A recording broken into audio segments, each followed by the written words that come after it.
अरे कई लोग तो ये भी दावे करते हैं भाई, मैं बता दूं, ये दावे करते हैं 2 महीने में पीएससी निकलेगा तुम्हारा। 2 महीने के अभी तक पेपर से पहले 15 दिन पहले क्या चल रहा था, लगातार वीडियोस के अंदर ये डाल रहे थे कि अगर अभी तक कुछ भी नहीं पढ़ा तो भी तुम्हारा एमपीपीएससी निकालेंगे, ये हमारी गारंटी, हमारा कोर्स ले लो, हमारे एफएलटी ले लो, हमारा फलाना ले लो, डेमका ले लो, इस बात की गारंटी दे रहे थे। क्या कहना है, क्या कहना है, बस अपनी दुकानें चलानी है। मैं बता दूं तुम्हें कि अपनी दुकानें चलाने के लिए मात्र तुम्हें बहका रहे और कुछ भी ना। जो पढ़ाई करने वाला बच्चा है ना, जो पढ़ाई करने वाला है, जो सही तरीके से सही ढंग से पढ़ाई करता है, उसके लिए मैं खास कर बता दूं कि चाहे किसी भी एग्जाम को दे लो तुम, मार्केट में इतनी बुक है। और जिस तरीके से एमपीपीएससी ने इस बार पेपर पूछा है ना, इतने डीपली तरीके से, यूपीएससी के खास पैटर्न को पूरी तरीके से फॉलो कर रहा है और बहुत अच्छा पेपर बनाया था। ये तो मैं मानूंगा कि बहुत अच्छा इस बार पेपर बनाया था। इसी तरीके का पेपर होना चाहिए, और पेपर होना चाहिए, बस एक बात को छोड़कर फर्जीवाड़ा नहीं होना चाहिए। समय से जो है नोटिफिकेशन आए, समय से जो है उसका एग्जाम हो जाए, और समय से उसका रिजल्ट घोषित हो जाए, और समय से अच्छी आंसर की आए, एक बार में आए, बार बार फर्जीवाड़ा ना हो, बस मैं इतना चाहता हूँ। और बच्चों से मैं खासकर मेरी जो रिक्वेस्ट है कि 2025 का देने वाले प्रीलिम्स, सभी लोग इस बात का विशेष रूप से ध्यान रखेंगे, किसी का कोर्स परचेस नहीं करना। मैं कहता हूं हमेशा तैयारी स्टार्ट करने से पहले जितने भी लोग 2025 की तैयारी के लिए जुटने वाले हैं, उन सभी लोगों से मैं कहना चाहता हूं नोटिफिकेशन का वेट मत करो, नोटिफिकेशन कभी ना कभी जरूर आ जाएगा। मैं ये वादा नहीं करता कि कब आएगा कब नहीं आएगा, मैं इस बात में बिल्कुल चर्चा नहीं करूंगा।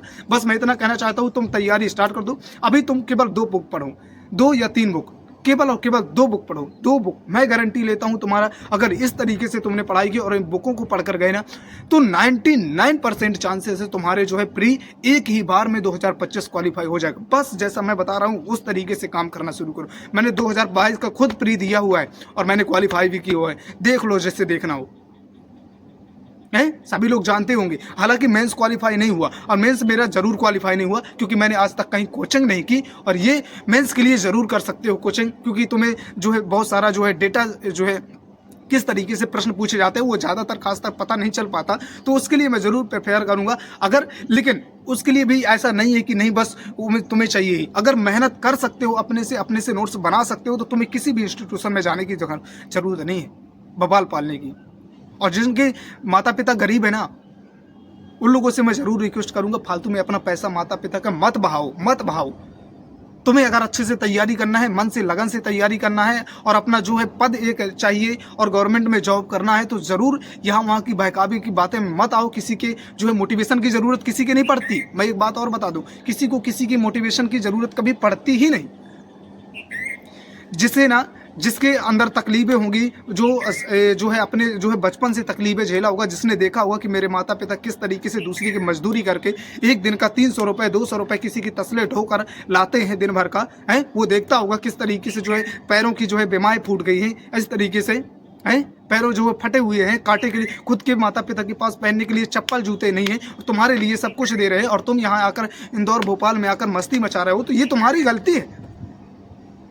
बस शॉर्ट रास्ता ढूंढ रहे हो, कोई कोचिंग वाला मिल जाए, हम ये कोचिंग करने जा रहे हैं, फलना कर रहे हैं, ढिकाना जा रहे हैं, दिन भर घूमते हो। मैंने देखा हुआ है, दिन भर घूमते हो, हैं कुछ भी नहीं।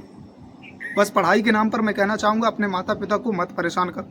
नहीं है इच्छा, नहीं है पढ़ने की इच्छा, नहीं कर सकती तो कुछ और कर लो, अभी समय है तुम्हारे पास, हैं। अपने माता पिता को बेवकूफ़ मत बनाओ, क्योंकि वो तो बेचारे पढ़े लिखे भी ज़्यादा नहीं होंगे, मुझे पता है। जितने भी लोग गाँव से आते हैं तो उनको बेवकूफ़ मत बनाओ।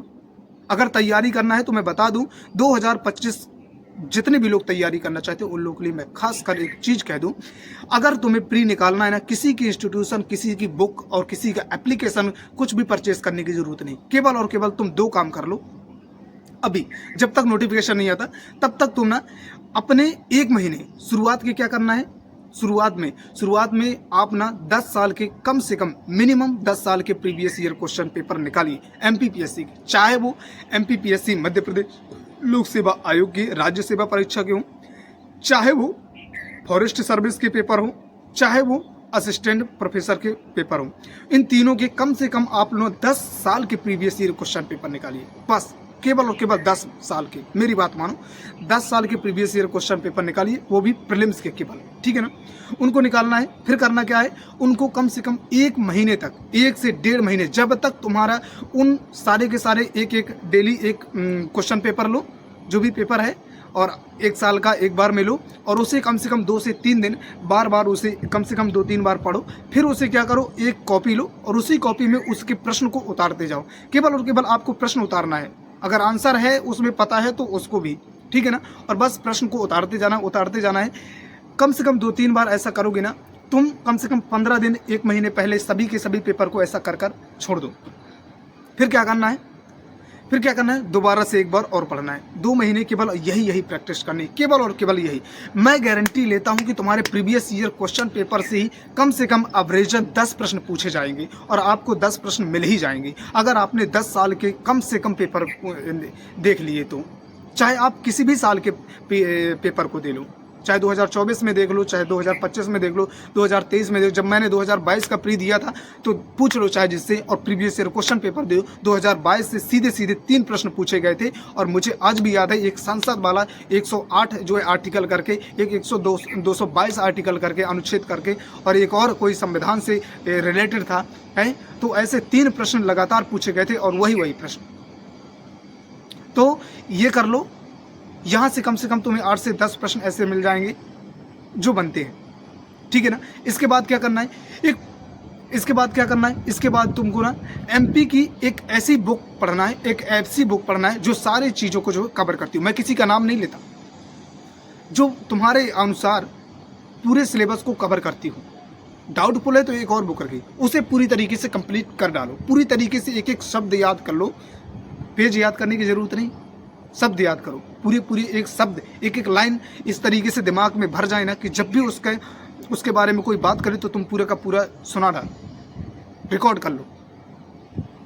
उठते जागते नींदते बाथरूम जाते आपको केवल वही बुक का पूरा फोटो की तरह खींच लो, और फोटो की तरह खींचने के बाद जब भी आंख मूंदो तो तुम्हें उस जिस बुक और जो पढ़ा है आपने वो सीधे तुम्हारी आंखों के सामने होना चाहिए। इसके बाद क्या करना है, इसके बाद करना ये है कि आपने एमपी की बुक पढ़ ली, प्रीवियस ईयर क्वेश्चन पेपर को देख लिया। इसके बाद आपको क्या करना है, लूसेंट की बुक सबसे महत्वपूर्ण। अगर जो लोग ना प्री नहीं निकाल पा रहे और कहते हैं कि हमने पूरा सिलेबस जो है कंप्लीट कर लिया, उन्हें लूसेंट उन्होंने इसलिए नहीं पढ़ी, इसलिए उनका पेपर नहीं पढ़।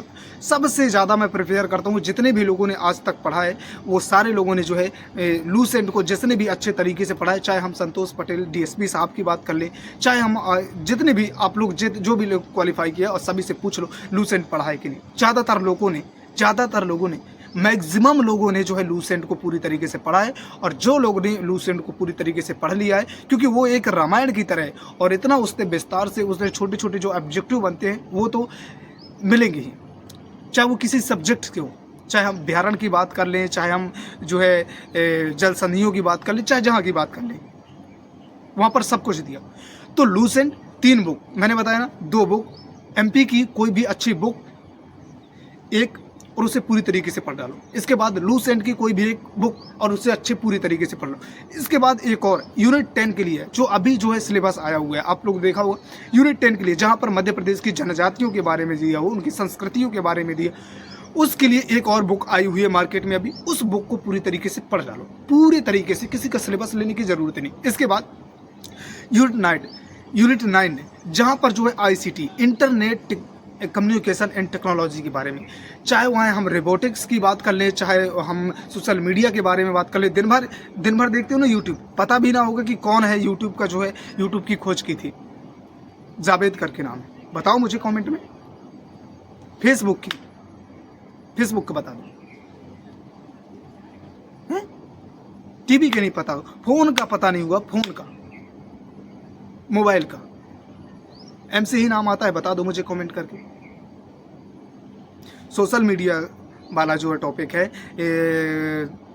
नेटवर्किंग वाला है, इंटरनेट वाला टॉपिक है, कंप्यूटर का टॉपिक है, इन टॉपिक को अच्छे से पढ़ रहा, और जो नई खोजें होती हैं उनके बारे में ज़रूर, और जो प्रथम है जैसे आर्यभट्ट हो गया 1975 में, 75 या 72 मुझे याद नहीं, जो लॉन्च किया गया है, SLV के बारे में हैं, PSLV के बारे में, पोलर सैटेलाइट लॉन्चर व्हीकल के बारे में हैं। तो ये जितने भी सैटेलाइट हैं इनके बारे में जो लॉन्च किए जाते हैं। और मुझे ये भी बता दो कि जितनी भी नई नई खोजें होती हैं वो किस अनुसूची में रखी जाए। 4 प्रकार की अनुसूची होती है, संघ सूची, राज्य सूची, अवशिष्ट सूची और संवर्ती सूची। अवशिष्ट सूची में रखे जाते हैं जो भी नई खोजें होंगी, ठीक है।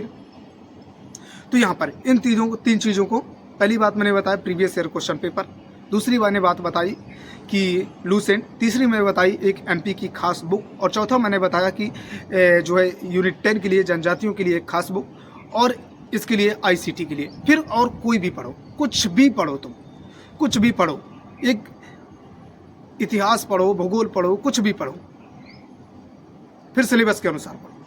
गारंटी के साथ कहता हूँ तुम्हारे पेपर निकल के कम से कम 99% चांसेस है किसी की दुकान से कुछ भी खरीदने की जरूरत नहीं। और मैं बात करूँ ना, यहाँ पर इसकी तैयारी के लिए कोर्स परचेज करें ऐसी बात बिल्कुल नहीं। जिसे लगता है वो ज़रूर कर सकता है। जिसे लगता है कि हमारा नहीं हो पा रहा, हमने सही तरीके से पढ़ा नहीं था, शॉर्ट पढ़ा हुआ था और प्री निकल गया, वो लोग ज़रूर मेंस की तैयारी जैसे चाहें वैसे करें। लेकिन ज़्यादातर मैं प्रेफर करूँगा कि पैसे बर्बाद करने की ज़रूरत नहीं। कोई 24,000, 25,000, 20,000, 50,000, जितने 100, 200 में जितने भी बेचना चाहता है सब बेच रहे। तो अपनी थोड़ी सी सतर्कता से आपको जो लगे वो करना बाद में। लेकिन मैंने जो मुझे बताना था मैंने बता दिया। लूटामारी में मत पढ़ो, लूटामारी में मत पढ़ो। और वैकेंसियों के बढ़ने के बहुत कम चांसेस है, मैं बता दूं। बिल्कुल आयोग पर तो बिल्कुल भरोसा ही उठ गया है, कोई कितना भी कहे।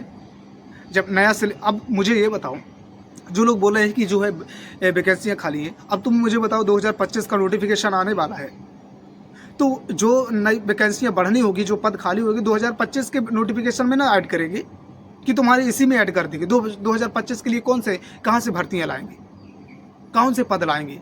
और नहीं तो इसमें ऐड कर देंगे तो फिर 2025 के लिए फिर 10-20 पोस्ट रख देंगे, हो गया। घुमाते रहो। जो लोग ये दावे कर रहे हैं कि नहीं जो है अपनी दुकान चलाने के लिए पोस्ट बढ़ेंगी, इनके चक्कर में मत रहो। पोस्ट